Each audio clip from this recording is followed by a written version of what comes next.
당신은 내가 바보여서 당신의 더러운 진실을 가리기 위한 껍데기라는 걸 모를 거라고 생각했나요? 나한테 진실을 말할 용기조차 없었다니 정말 비겁하네요. 지은아, 너무 과민 반응하지 마. 너는 내가 너랑 살면서 아무 부담도 느끼지 않을 거라고 생각해? 너는 항상 불평하고 의심하기만 하잖아. 압박감? 그래서 그 여자한테 달려가서 스트레스를 풀겠다는 거야? 당신은 정말 비열하고 경멸스러워. 저는 서울 강남의 작은 무역회사에서 일하는 28살 지은입니다. 저의 삶은 겉보기엔 완벽해 보였습니다. 안정적인 직장, 아늑한 마포구의 작은 아파트, 그리고 무엇보다도 사랑하는 남편 현우가 있었습니다. 현우는 32살로 이태원의 작은 카페를 운영하고 있습니다. 우리는 결혼한 지 3년이 되었고 내년에는 아이를 가질 계획을 세우고 있었습니다. 매일 아침 저는 아파트 창문을 통해 도시의 활기찬 아침 풍경을 바라보며 하루를 시작합니다. 아파트는 크지 않지만 결혼 이후 우리가 함께 만든 따뜻한 보금자리입니다. 현우는 이태원에서 카페를 운영하며 그의 정성과 손맛으로 단골 손님들의 사랑을 받고 있습니다. 제가 처음 그를 만난 건 친구들의 소개로 열린 미팅 자리였습니다. 그의 온화한 미소와 차분한 말투가 첫 만남부터 저를 끌어당겼습니다. 저는 강남의 무역회사에서 수출입 업무를 담당하며 일하고 있습니다. 제 일은 주로 문서 정리, 해외 파트너와의 화상회의, 때때로 짧은 출장 등으로 이루어져 있습니다. 회사는 크지 않지만 편안한 업무 환경과 동료들과의 좋은 관계 덕분에 저는 이 직장을 매우 만족하며 다니고 있습니다. 현우는 보통 저보다 늦게 퇴근합니다. 카페 문을 닫고 정리하는데 시간이 걸리기 때문입니다. 하지만 그는 항상 주말에 요리하는 것을 잊지 않았습니다. 우리는 주말마다 새로운 요리법을 시도하거나 간단히 김치와 김치찌개 같은 소박한 집밥을 즐기곤 했습니다. 우리는 내년부터 아이를 가질 계획을 세웠고 저는 그 생각만으로도 설레고 행복했습니다. 하지만 어느 평범한 저녁, 모든 것이 달라지기 시작했습니다.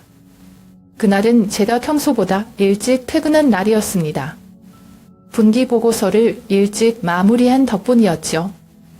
집은 고요했고 현우는 아직 돌아오지 않았습니다. 저는 시간을 보내기 위해 집을 조금 정리하기로 했습니다. 시작은 그의 작은 작업실에서였습니다. 현우의 작업실 책상은 카페 운영과 관련된 서류, 구매 영수증, 그리고 디자인 스케치들이 놓여있는 곳이었습니다. 책상 서랍을 열었을 때 제 눈길을 사로잡은 것은 작은 사진 한 장이었습니다.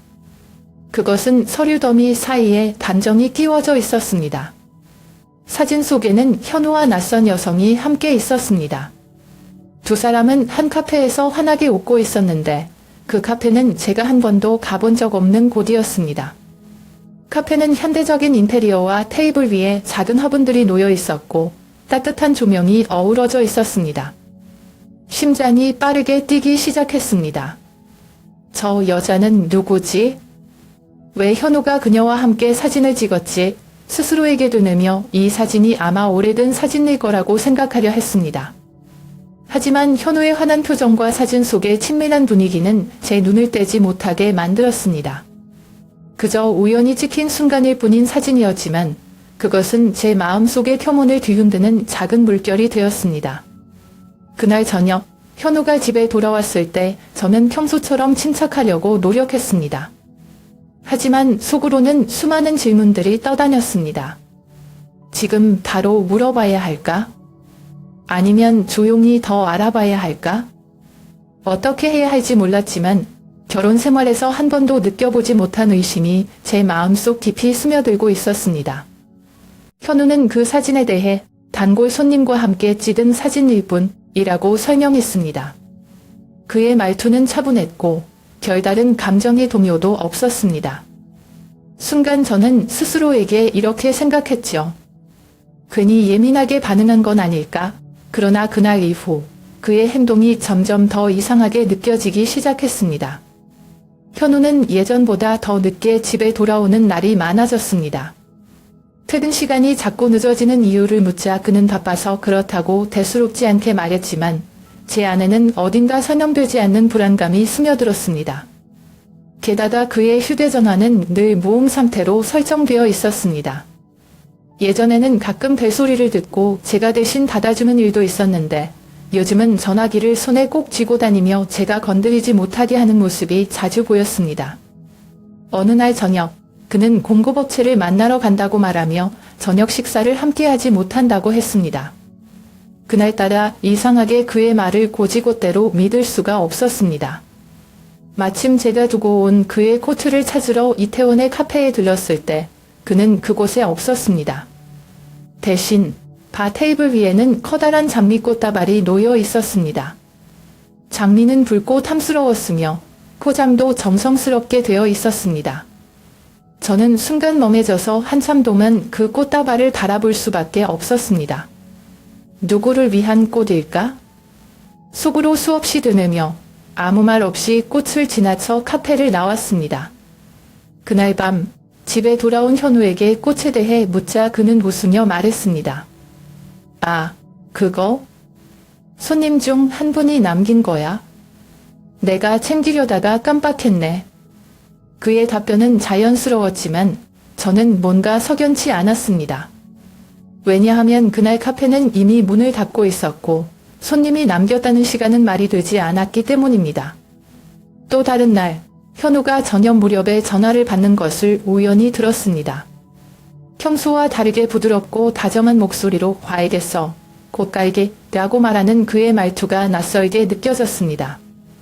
제가 누구와 통화했냐고 묻자 그는 업체 담당자라고 대답했지만 그 다정한 목소리가 단순한 업무 대화에서 나올 수 있는 것인지 의문이 들었습니다. 그 후로도 작은 이상한 점들이 눈에 띄기 시작했습니다. 그는 가끔 향수 냄새를 풍기며 집에 들어오곤 했습니다. 평소 향수를 잘 뿌리지 않는 그였기에 그것이 또 다른 의문으로 남았습니다. 그러던 어느 날 그의 셔츠 주머니에서 작은 메모를 발견했습니다. 메모에는 다음 주에도 같은 시간에 만나요. 당신과 함께라면 항상 행복해요. 라는 문장이 적혀 있었고 발신자는 이름 대신 하트 모양으로 표시되어 있었습니다. 저는 그 메모를 들고 한참을 망설였습니다. 직접 물어볼까? 아니면 그냥 넘어갈까? 하지만 제 마음 한구석에서는 이미 대답을 알고 있는 듯한 기분이 들었습니다. 이제 모든 것이 명확하지 않으면 견딜 수 없을 것 같았습니다. 결국 저는 직접 알아보기로 결심했습니다. 더 이상 의심만으로 혼자 괴로워할 수는 없었기 때문입니다. 그날 이후 현우의 움직임을 주의 깊게 살피며 몰래 그의 뒤를 따라다니기 시작했습니다. 평소와 다름없이 그는 아침에 카페로 출근했고 낮 시간에는 카페에서 일하며 바쁜 모습을 보였습니다. 그러나 저녁이 되면 그의 동선은 점점 더 이상해졌습니다. 어느 날 저녁 그는 저에게 늦을 것 같다. 오늘은 공급업체와 중요한 미팅이 있다. 고 말했습니다. 하지만 저는 그가 거짓말을 하고 있다는 걸 이미 짐작하고 있었습니다. 그는 카페를 나와 택시를 탔고 저는 거리를 두고 그의 뒤를 따라갔습니다. 택시는 곧 한강 근처의 고급 아파트 단지 앞에 멈췄습니다. 저는 멀찍이 숨어서 그를 지켜봤습니다. 현우는 아파트 입구로 걸어가더니 고안문을 지나 엘리베이터로 향했습니다. 몇 분 후 아파트에서 한 여성이 나왔습니다. 그녀는 화사한 미소를 지으며 현우를 맞이했습니다. 그리고 그가 가까이 다가가자 자연스럽게 그의 팔을 끌어안았습니다. 그 순간 제 가슴이 무너져 내리는 것 같았습니다. 믿고 사랑했던 남편이 다른 여성과 그렇게 다정한 모습을 보이다니. 저는 한참 동안 멍하니 그 장면을 바라봤습니다. 그들의 대화 내용은 들리지 않았지만 두 사람이 공유하는 분위기만으로도 모든 것을 알 수 있었습니다. 이게 정말 현실일까? 스스로 묻고 또 묻는 동안 제 손은 떨렸고 숨을 쉬는 것조차 힘들었습니다. 그 아파트는 우리와는 완전히 다른 세계에 속한 것처럼 보였습니다. 고급스러운 외관과 번쩍이는 로비가 어딘가 익숙하지 않은 낯선 공간이었습니다. 하지만 그 안에 있는 현우는 너무도 익숙한 사람이었습니다. 아니, 제가 알고 있다고 믿었던 사람의 모습을 하고 있었던 거겠죠. 그날 밤, 저는 그 아파트 근처에서 한참을 기다렸습니다. 어쩌면 그는 금방 나올지도 모른다고 생각했지만, 시간은 계속 흘렀고 그는 끝내 나오지 않았습니다. 저는 더 이상 기다릴 용기가 없었습니다. 차가운 밤바람 속에서 눈물이 뺨을 타고 흘러내렸습니다. 집으로 돌아오는 길, 머릿속은 복잡한 생각들로 가득했습니다. 도대체 언제부터 이런 일이 시작된 걸까? 내가 그토록 사랑했던 남편은 어디로 간 걸까? 이 모든 걸 어떻게 받아들여야 할까? 저를 감싸는 감정은 분노와 슬픔, 그리고 배신감이 뒤섞인 복잡한 것이었습니다. 집에 도착했을 때 저는 모든 것이 예전과 다를 수밖에 없음을 직감했습니다. 우리 집, 그동안 아늑하고 평화롭게 느껴졌던 공간이 갑자기 낯설게만 느껴졌습니다. 침실, 거실, 부엌, 그리고 그의 물건 하나하나가 저를 더욱 혼란스럽게 만들었습니다. 그날 밤, 저는 더 이상 참을 수 없었습니다.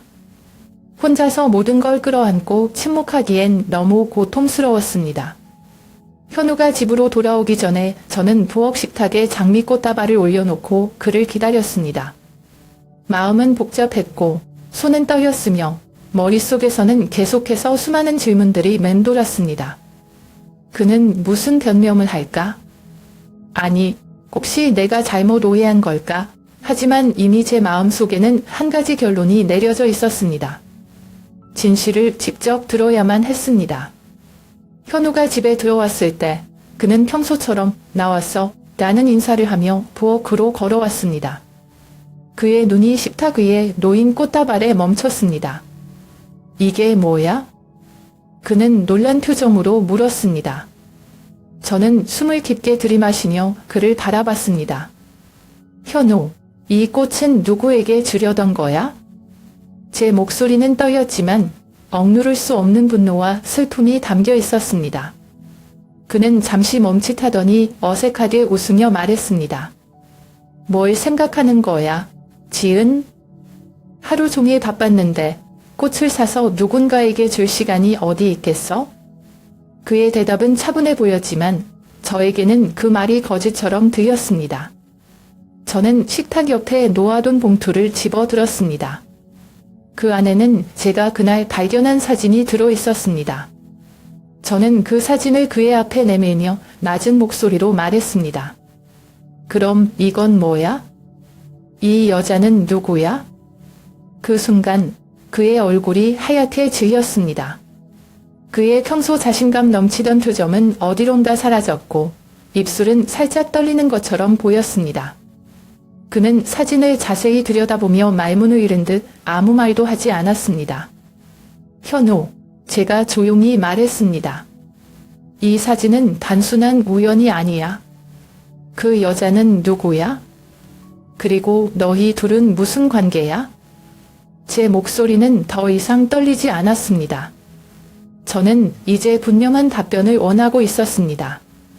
그는 사진을 내려놓으며 눈을 감았습니다.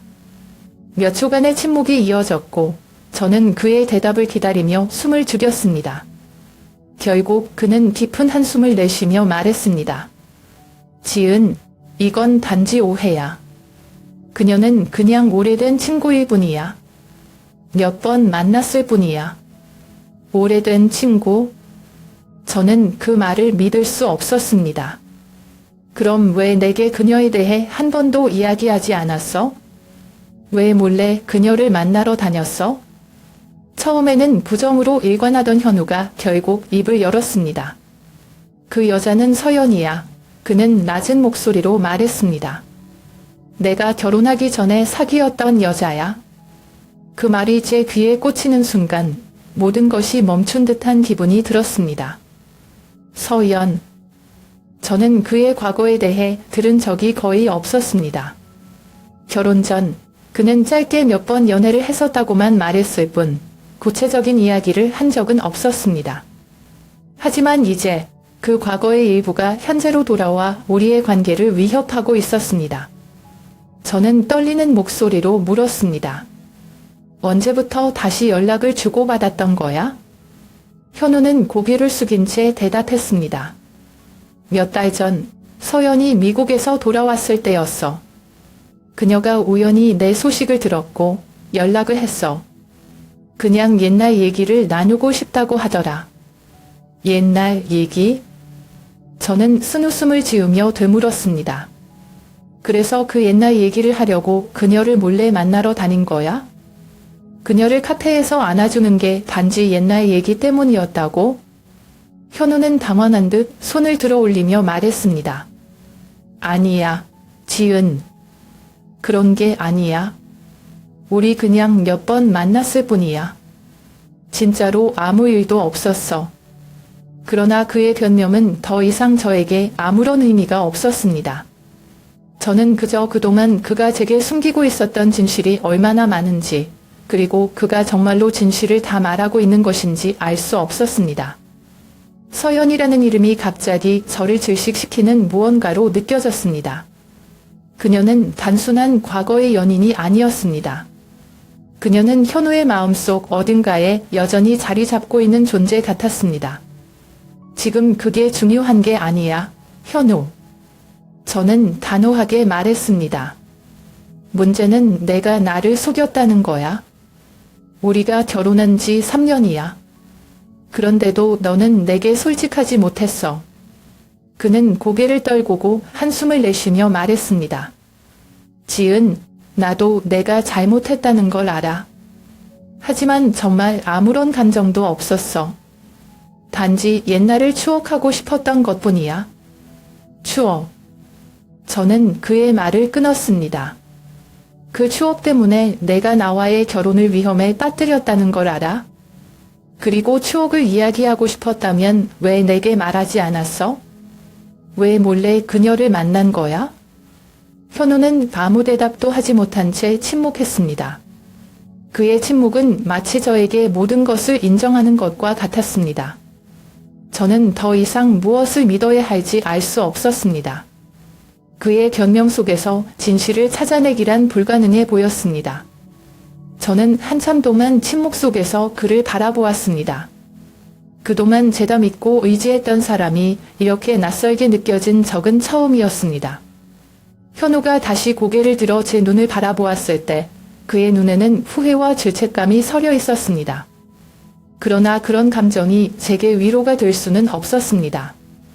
현우, 저는 마지막으로 말했습니다. 내가 뭘 말하든 지금 나는 너를 믿을 수 없어. 내가 나를 속였다는 사실이 너무 아프고 그걸 어떻게 극복해야 할지 모르겠어. 그날 밤 저는 그와 같은 집에 있지만 전혀 다른 세계에 있는 것처럼 느껴졌습니다. 침대는 차갑게 느껴졌고 그의 존재조차도 위안이 되지 않았습니다.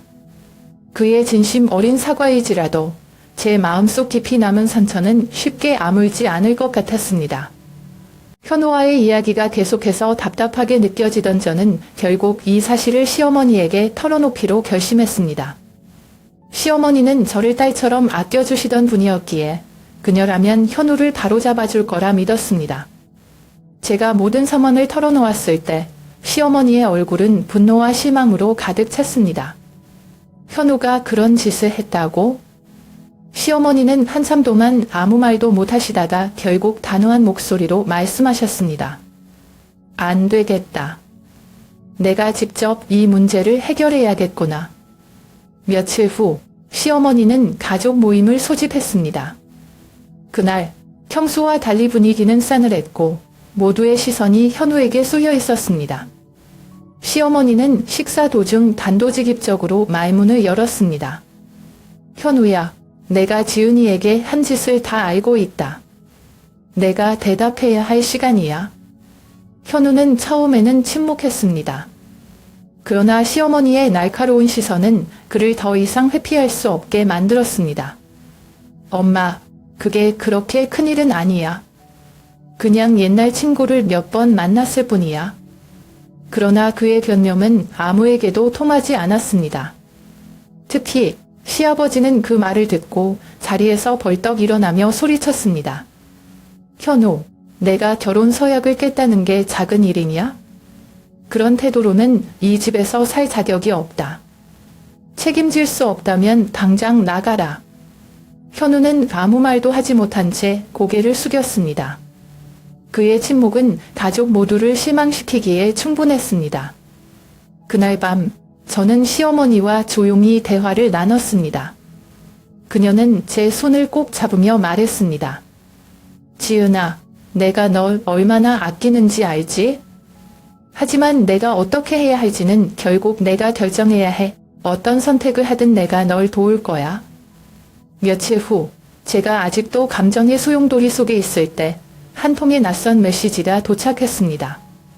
현우에 대해 진실을 알고 싶으면 오늘 오후 3시에 한강 카페로 와. 메시지에는 이름도 없었고 단순한 내용이었지만 그 문구 하나가 제 마음을 흔들어 놓았습니다. 두려움과 호기심이 교차했지만 저는 진실을 알아야만 한다는 생각에 카페로 향했습니다. 카페에 도착했을 때 제 앞에는 서연이 앉아 있었습니다. 그녀는 제가 앉기도 전에 말문을 열었습니다. 오셨네요. 기다리고 있었어요. 그녀의 눈빛은 차갑고도 자신감 넘쳤습니다. 마치 그녀가 이 상황을 통제하고 있다는 듯한 표정이었습니다. 그리고 그녀는 말했습니다. 현우는 아직도 날 사랑한다고 말했어요.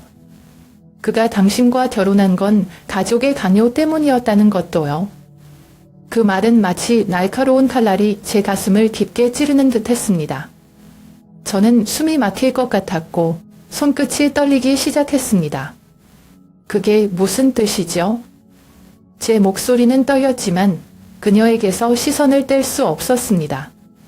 서연은 미소를 지으며 차를 한 모금 마셨습니다. 그는 저를 잊지 못했어요. 당신도 알잖아요. 당신이 그의 첫사랑이 아니었단 걸. 첫사랑은 늘 특별하잖아요. 그녀의 말은 제 머릿속을 혼란스럽게 만들었습니다. 제가 사랑했던 남편이, 제가 믿고 의지했던 사람이 정말 그녀의 말처럼 저를 선택하지 않았던 걸까? 저는 무엇을 믿어야 할지 알 수 없었습니다. 서연의 마지막 말은 더욱 잔인했습니다. 지은 씨, 현우를 놓아주세요. 그는 제게 돌아올 거예요. 당신보다 저와 있을 때 더 행복해 보였으니까요. 저는 더 이상 듣고 있을 수 없었습니다. 자리에서 일어나 도망치듯 카페를 나왔습니다. 한간의 바람이 제 뺨을 스쳤지만 그 차가움조차 제 마음의 혼란을 가라앉히지 못했습니다. 그날 밤 저는 서연의 말들이 끊임없이 머릿속을 맴돌았습니다. 현우는 날 사랑하지 않았던 걸까? 아니면 그녀의 거짓말일까? 모든 것이 혼란스러웠습니다. 카페에서 서연과의 충격적인 대화를 마친 뒤 집으로 돌아오는 길, 제 마음속에는 수많은 감정들이 교차했습니다. 분노, 슬픔, 배신감이 끝없이 밀려왔고 더 이상 이 상황을 참아낼 자신이 없었습니다. 이제는 현우가 직접 결정을 내려야 할 때였습니다. 저는 우리가 이혼의 문턱에 서 있다는 걸 느꼈습니다. 그날 저녁, 저는 현우와 진지하게 대화를 나누기로 결심했습니다. 저녁 식사가 끝나고 저는 그에게 부엌 테이블로 나오라고 했습니다. 테이블 위에는 서연이 보냈던 메시지와 우리가 찍은 결혼사진 한 장을 함께 놓아두었습니다. 현우, 저는 그의 눈을 똑바로 바라보며 말했습니다. 이제 내가 선택해야 해. 서연과의 모든 연락을 끊고 나에게 진심으로 사랑을 증명하든지 아니면 우린 여기서 끝이야. 그는 당황한 듯 한참 동안 아무 말도 하지 않았습니다. 그의 침묵은 제가 상상했던 것보다 더 아프게 다가왔습니다. 지은, 난 정말로 너를 사랑해. 그리고 우리 결혼을 지키고 싶어. 그게 진심이야. 그는 손을 뻗어 제 손을 잡으며 말했습니다. 내가 잘못했어. 서연과는 완전히 끝낼게. 다시는 그런 일이 없을 거야. 그의 말은 진심처럼 들렸습니다. 하지만 저는 이미 마음 깊은 곳에서 그를 완전히 신뢰할 수 없다는 걸 깨닫고 있었습니다. 정말로 그가 변할 수 있을까? 아니면 이번이 단지 또 다른 약속일 뿐일까? 저를 잠식하는 의심은 쉽게 사라지지 않았습니다. 현우는 그날 밤 서연에게 마지막으로 전화를 걸어 모든 것을 끝내겠다고 말했습니다. 제가 바로 옆에서 그 대화를 들으며 지켜보는 동안 그는 짧고 단호하게 말했습니다. 서연아, 우린 이제 더 이상 만나거나 연락하면 안 돼. 내가 결혼 생활을 지키고 싶어. 이게 마지막이야. 그 대화를 들었음에도 불구하고 제 마음속에는 끊임없는 의문이 남아 있었습니다. 정말로 그는 서연과의 관계를 끝낼 수 있을까? 아니면 저 모르게 다시 그녀를 찾아갈까? 그의 행동 하나하나가 저를 더욱 불안하게 만들었습니다. 며칠이 지나면서 그는 이전보다 더 많은 시간을 저와 함께 보내려고 노력했습니다. 저녁 식사 후 산책을 하자고 제안하고 주말에는 같이 여행을 계획하기도 했습니다. 하지만 그의 작은 노력들은 제 마음속의 상처를 치유하기엔 부족했습니다. 그의 모든 말과 행동이 의심의 렌즈를 통해 보였고 그때마다 저는 스스로를 속삭이며 믿으려고 노력해야 했습니다. 그가 정말 진심일 거야? 나를 다시 사랑하려고 노력하는 거겠지. 그러나 진정한 문제는 제 마음이었습니다. 이미 금이 간 신뢰는 쉽게 회복되지 않았습니다. 그의 메시지 알림 소리가 울릴 때마다 저는 무의식적으로 그의 휴대폰 화면을 훔쳐보게 되었고 그의 외출이 길어질 때마다 저도 모르게 불안감을 느꼈습니다. 하루는 제가 그에게 물었습니다. 현우, 정말로 나를 사랑해? 아니면 그냥 죄책감 때문에 이러는 거야? 그는 놀란 표정으로 저를 바라보며 말했습니다. 지은, 내가 정말 잘못했어. 하지만 널 사랑한다는 것만은 진심이야. 이걸 믿어주면 안 되겠어? 하지만 문제는 제가 그의 말을 믿고 싶어도 그 믿음을 되찾기가 너무나 어렵다는 것이었습니다. 사랑은 단순히 약속으로 유지되는 것이 아니라는 걸 깨달았습니다. 사랑에는 신뢰가 필요했고 우리의 신뢰는 이미 깊은 상처를 입었습니다. 저는 그날 이후로도 현우와의 관계를 유지하려고 노력했지만 과연 우리가 이 모든 것을 극복할 수 있을지 확신할 수 없었습니다. 매일 그의 행동을 의심하는 제 자신이 쉬웠고 동시에 이런 관계를 계속 이어가는 것이 맞는지에 대한 질문이 머릿속을 떠나지 않았습니다. 정말로 우리는 다시 예전처럼 돌아갈 수 있을까? 이 질문은 매일 저를 괴롭혔고 저는 그 답을 찾기 위해 노력해야만 했습니다. 현우와의 갈등이 계속된 몇 주 동안 저는 점점 더 피로감을 느꼈습니다. 우리 사이에 깊게 파인 상처를 치유하려 애썼지만 그것이 쉬운 일이 아니라는 것을 깨달았습니다. 그의 미소도 그의 노력도 이제는 더 이상 이전처럼 마음을 따뜻하게 만들지 못했습니다. 저는 우리의 관계를 회복하려 노력하면서도 스스로를 잃어가고 있다는 생각에 사로잡혔습니다. 어느 날 아침, 저는 거울 앞에 서서 스스로를 바라보았습니다. 나는 누구였지? 내가 정말 원하는 삶은 뭐였지? 결혼 전, 저는 열정적으로 일하며 스스로를 돌보는 것을 즐겼습니다.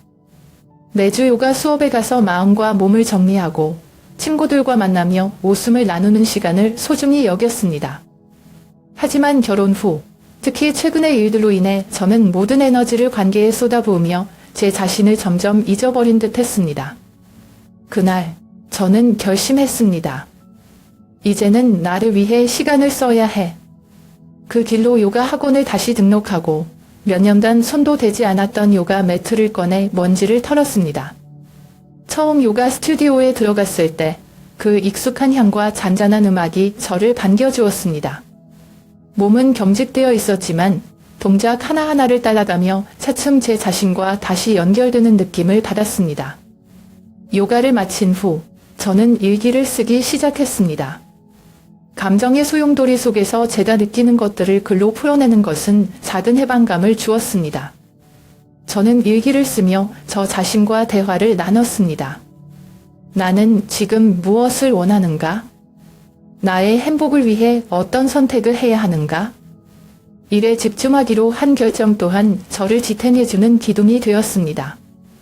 회사에서 새로운 프로젝트를 맡으며 저는 다시 제 능력과 가치를 느낄 수 있었습니다. 동료들과의 협업은 저를 더욱 활기차게 만들었고 작은 성과들이 제게 자존감을 회복시키는 데 도움을 주었습니다.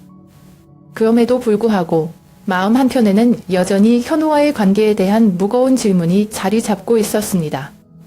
현우를 용서할 수 있을까?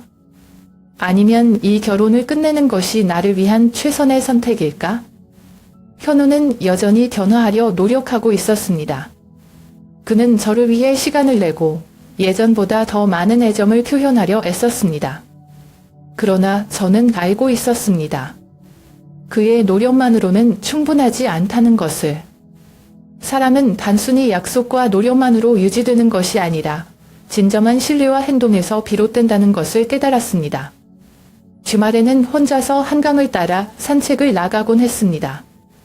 강바람을 맞으며 저는 마음속 혼란스러운 감정들을 하나씩 정리하려 했습니다. 만약 내가 현우를 용서한다면 그 믿음이 다시 생길 수 있을까? 아니면 서로를 위해 다른 길을 선택하는 것이 더 나을까? 이 질문들은 쉽게 대답할 수 없는 것들이었지만 한 가지는 분명했습니다. 저는 저 자신을 먼저 되찾아야 했습니다. 현우와의 관계를 다시 바라보고 결정을 내리기 위해 제 자신을 돌보는 것이 가장 먼저 해야 할 일이었습니다. 이제 독자들에게 묻고 싶습니다. 저는 현우를 용서하고 그와 함께 다시 시작해야 할까요? 아니면 나 자신을 위해 새로운 길을 선택해야 할까요? 여러분이라면 어떻게 하시겠습니까?